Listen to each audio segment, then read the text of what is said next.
लगभग 340 ईसा पूर्व मगध राज्य की सीमा पर बसे एक छोटे गांव में एक बालक जन्म लेता है। उसका नाम रखा गया चंद्रगुप्त। ये कोई शाही संतान नहीं थी। चंद्रगुप्त के जन्म को लेकर कई मत हैं। कुछ मानते हैं कि वो मौर्य वंश के क्षत्रिय थे, जबकि कुछ मानते हैं कि उनकी माता मुरा नाम की एक दासी थी।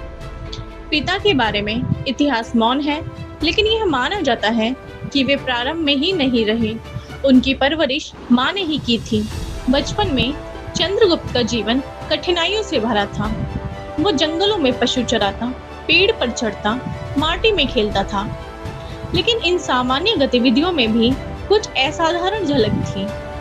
उसकी आंखों में आत्मबल था, चेहरे पर तेज और मन में एक प्रश्न, क्या मैं सिर्फ एक चरवाहा बनकर रह जाऊंगा? उसी समय मगध पर शासन कर रहा था नंद वंश, जिसकी सत्ता धन, सेना और सत्ता के घमंड में चूर थी। राजा धनानंद अत्याचारी था। जनता का शोषण, करों का भरमार और दरबार में अंधी चाटुकारिता फैली थी। लेकिन यह अन्याय हर किसी को दिखाई नहीं देता, सिवाय एक के। यह थे आचार्य चाणक्य, तक्षशिला के प्राकंद ब्राह्मण, अर्थशास्त्र और राजनीति के ज्ञाता, जिन्होंने नंद वंश के अन्याय के खिलाफ शपथ ली थी। उन्होंने राजा से न्याय मांगा, अपमानित हुए और उसी दिन उन्होंने प्रतिज्ञा ली, मैं इस अन्यायी सत्ता को जड़ से उखाड़ फेंकूंगा। कुछ समय बाद चाणक्य की नजर जंगल में खेलते हुए एक युवक पर पड़ी। आत्मविश्वासी, निर्भीक, तीर चलाते हुए चाणक्य ने महसूस किया कि यह साधारण बालक नहीं है। उन्होंने भविष्य देखा, यह वही है जो भारत को एक करेगा। चंद्रगुप्त को तक्षशिला ले जाया गया। वहां वर्षों तक उसे गुप्तचर विद्या, सैन्य कौशल, कूटनीति, धर्म और अर्थशास्त्र पढ़ाया गया। चाणक्य ने न केवल उसे राजा बनने लायक बनाया, बल्कि उसे एक विचारशील सम्राट में ढाला। 321 ईसा पूर्व जब तैयारी पूर्व हुई, तब दोनों ने मिलकर धनानंद के विरुद्ध क्रांति की शुरुआत की। आरंभ में उन्हें पराजय मिली, पर चाणक्य की राजनीति और चंद्रगुप्त की साहसिकता ने जल्द ही जनता और राजाओं को साथ जोड़ लिया। फिर वह दिन आया जब मगध की राजधानी पाटलिपुत्र के महलों में धनानंद को हराकर चंद्रगुप्त ने प्रवेश किया। वो दिन भारत के इतिहास में एक नए युग की शुरुआत थी, मौर्य वंश की स्थापना। अब चंद्रगुप्त सिर्फ राजा नहीं, एक सम्राट था। राज्य की व्यवस्था को चुस्त दुरुस्त बनाने में उन्होंने सबसे ज्यादा भरोसा चाणक्य पर ही किया। हर विभाग को सुव्यवस्थित किया गया, कर संग्रह, सुरक्षा, युद्ध, व्यापार, कृषि, नगर प्रबंधन, शिक्षा, न्याय, सब कुछ। इसी दौरान उन्होंने विवाह भी किया। इतिहास में उनके एक से अधिक रानियों का उल्लेख है, लेकिन सबसे महत्वपूर्ण थी दुर्धरा, जिनसे उन्हें एक पुत्र हुआ, बिंदुसार, जो आगे चलकर मौर्य साम्राज्य के उत्तराधिकारी बने। चंद्रगुप्त नारी सशक्तिकरण में भी विश्वास रखते थे। उनके शासन में महिलाओं को प्रशासन और रक्षा में भूमिका मिली। कुछ स्थानों पर महिलाओं की सैन्य टुकड़ियां भी बनाई गई। शासन मजबूत हो रहा था, पर एक चुनौती पश्चिम से भी आई।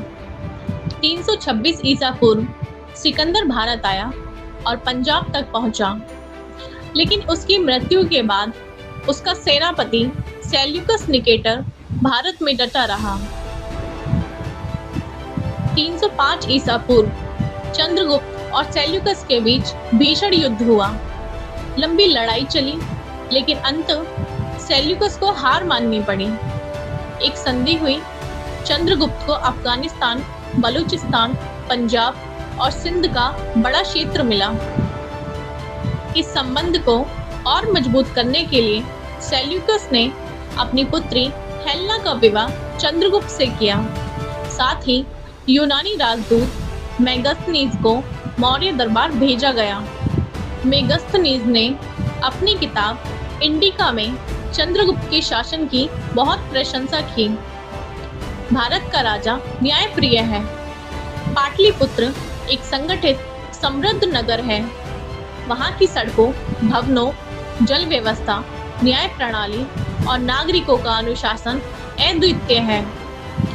सम्राट चंद्रगुप्त का साम्राज्य अब उत्तर में हिमालय से लेकर दक्षिण में नर्मदा नदी तक और पश्चिम में अफगान सीमा तक फैल चुका था। यह भारत का पहला विशाल एकीकृत साम्राज्य था। लेकिन इस वैभव के बीच एक दिन उनके मन में शांति की खोज जागी। जीवन की नश्वरता उन्हें खींचने लगी।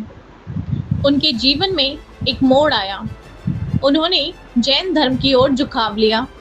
उनके संपर्क में आए आचार्य भद्रबाहु, जो उस समय के महान जैन संत थे। चंद्रगुप्त ने अपने पुत्र बिंदुसार को सत्ता सौंप दी और स्वयं अपने महलों, सिंहासन और धन संपत्ति को त्याग कर संन्यास ले लिया। वो दक्षिण भारत के श्रवणबेलगोला, कर्नाटक चले गए और वहाँ कठोर तपस्या करने लगे। उन्होंने जैन परंपरा के अनुसार सल्लेखना व्रत, उपवास से मृत्यु अपनाया। कई दिनों तक केवल जल पीकर बिना भोजन के ध्यान करते रहे। 297 ईसा पूर्व उन्होंने अपनी देह त्यागी। एक सम्राट जो किसी युद्ध में नहीं मरा, ना किसी षड्यंत्र में, बल्कि अपने आत्मबोध और संयम से मृत्यु को अपनाया। चंद्रगुप्त मौर्य एक ऐसा नाम है जिसने सिद्ध किया कि राजा होना जन्म से नहीं, कर्म से होता है। सत्ता केवल शासक की नहीं, जनता की होती है और त्याग सत्ता से भी बड़ा होता है।